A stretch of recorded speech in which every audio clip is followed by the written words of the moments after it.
Copa আমেরিকার ফাইনালে Argentina versus Colombia ম্যাচে ব্রাজিলের রেফারি থাকবে ৫ জন। কনমেবল নিজেদের ওয়েবসাইট থেকে ফাইনালের জন্য রেফারিদের নাম ঘোষণা করেছে। তাদের ঘোষিত তথ্য অনুযায়ী খেলায় মাঠে থাকছেন ব্রাজিলীয় রেফারি রাফায়েল ক্লস, তার সঙ্গে অ্যাসিস্ট্যান্ট ভিএআর মিলিয়ে মোট ৭ জন রেফারি, যার মধ্যে ৫ জনই থাকছেন ব্রাজিলের। তাহলে শেষ দিকে এসে কি আর্জেন্টিনা আবারও ব্রাজিলের বিপক্ষেই ফাইনাল খেলবে? সবাই তো ১১ জনের বিপক্ষে খেলে, আর্জেন্টিনার হয়তো সেদিন ১৬ জনের বিপক্ষে খেলতে হবে। আবার আসিব ফিরে কবিতার মতো হলুদিয়া পাখির সাপোর্টাররা বারবার ফিরে আসতেছে, কখনো কানাডা কিংবা রেফারির বেশে। হলুদিয়া পাখিরা আসলে যেসব কারণে ১৫ তারিখ কোপা আমেরিকা ফাইনালে কলম্বিয়া সাপোর্ট করবে। প্রথমত, কলম্বিয়া আর তাদের জার্সি কালার সেম, এর মানে হলো দুই দলেরই গু কালারের জার্সি। আরেকদিকে কলম্বিয়ার দলে একজন প্লেয়ার আছে যিনি একসময় মাদ্রিদে খেলতো, আর বেশিরভাগ হলুদিয়া পাখিরাই রিয়াল মাদ্রিদের সাপোর্টার। এখন তারা তার জন্য হলেও কলম্বিয়া সাপোর্ট করতে পারবে। তাছাড়া ফাইনালের ম্যাচে তো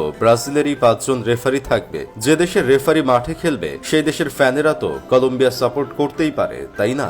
আপনারা তো সবাই কম বেশি সবাই জানেন আমার বন্ধু কেরামত হচ্ছে হলুদিয়া পাখিদের সাপোর্টার, যে ফাইনালের দিন অবশ্যই কলম্বিয়া সাপোর্ট করবে। এটা তো আর নতুন কিছু না। যারা সেমিফাইনালে যে দলের সাথে ৭ গোল খেয়ে বাদ পড়ে ফাইনালে গিয়ে আবার সেই দলই সাপোর্ট করে, তাদের থেকে এর চেয়ে বেশি আর কি আশা করা যেতে পারে? গত কোপা আমেরিকায় যারা ব্রাজিল সাপোর্টার হয়েও মেসির হাতে কোপা আমেরিকা শিরোপা দেখতে চেয়েছিল, তারা এবার আর মেসির হাতে কোপা আমেরিকা দেখতে চাচ্ছে না। কারণ মেসি তো ২১ সালের কোপা জিতার পর ২০২২ সালের কাতার বিশ্বকাপটাও জিতে নিয়েছেন। এখন যদি এবারের কোপা আমেরিকাটাও মেসির ঝুলিতে উঠে যায়, তাহলে তো টানা ৩ শিরোপা জিতার কীর্তি গড়ে ফেলবেন তিনি। এমনটা হলে তো তারা আর তর্কে জড়াতে পারবে না। তাই তারা এবার চায় কোপা আমেরিকা হামেস রদ্রিগেজের হাতেই উঠুক। ভাইরে, এরা দিনে যতবার রং বদলায়, একটা গিরগিটিও এতবার রং বদলায় না। এর আগে ব্রাজিল ভার্সেস কলম্বিয়া ম্যাচে আর্জেন্টিনার রেফারি ছিল, সেই ম্যাচে নিশ্চিত পেনাল্টি থেকে বঞ্চিত করা হয়েছিল ব্রাজিলকে। পরবর্তীতে কনমেবল সেই ভুলও স্বীকার করেছে। যদি সেদিন ব্রাজিল পেনাল্টি পেয়ে যেত, তাহলে তারা কোয়ার্টার ফাইনালে পানামাকে পেত এবং তাদের সাথে আরো কিছু হতে পারত। কিন্তু সেই ভুলের জন্য তারা উরুগুয়ের সাথে কিক খেয়ে বাড়ি চলে গেছে। এখন সেই দিনের প্রতিশোধ কি ব্রাজিলের রেফারি নিয়েই ছাড়বে? এক ম্যাচে একজন ব্রাজিলিয়ান নয়, বরং ৫ জন ব্রাজিলিয়ান রেফারি রয়েছে। একজন না হয় একজন একটা ভুল ডিসিশন দিলেই কাজ হয়ে যাবে। এদিকে কলম্বিয়ারা ২৮ ম্যাচ